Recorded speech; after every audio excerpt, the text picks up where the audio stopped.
The Energy Office says it wants gas stations in the Virgin Islands obsolete in their current format.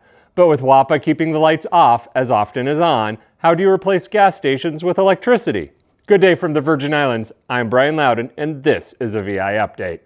At the Governor's Workforce Summit this week, Energy Office Director Kyle Fleming laid out a bold vision: replace gasoline pumps with EV chargers and retrain the Virgin Islands workforce to service electric vehicles. He said word is spreading that electric cars are more capable, that they can even climb St. Thomas's Hills better than a gas engine and have a charge you could drive around the islands for days on. All true. But here's the realities Fleming didn't mention. First, cost. On the continental U.S., electricity averages 16 cents per kilowatt hour. In the Virgin Islands, residents pay 41 and businesses 47 cents. A full EV charge costs about $25 compared to less than 10. It's cheaper than gas at $4 to $5 a gallon in the VI, but still 2 or 3 times more expensive than electric vehicle drivers pay in Florida or New York. Second, reliability, not the vehicles.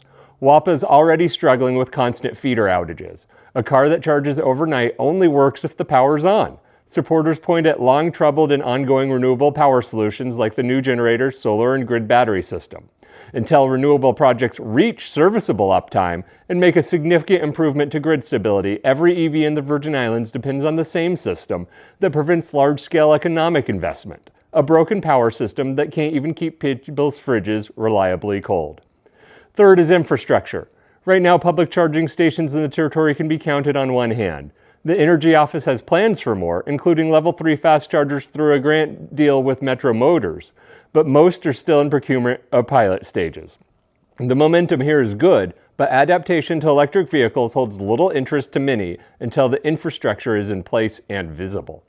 Fleming is right that this shift could create jobs in EV maintenance and renewable power, but the timeline matters. Without reliable power, gas stations aren't going to be obsolete anytime soon.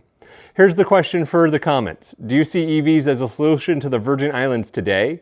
Or do you think the government's pushing too far ahead of what the grid can handle? I'm Brian Loudon. This is your VI Update. Your islands, your news, our reporting.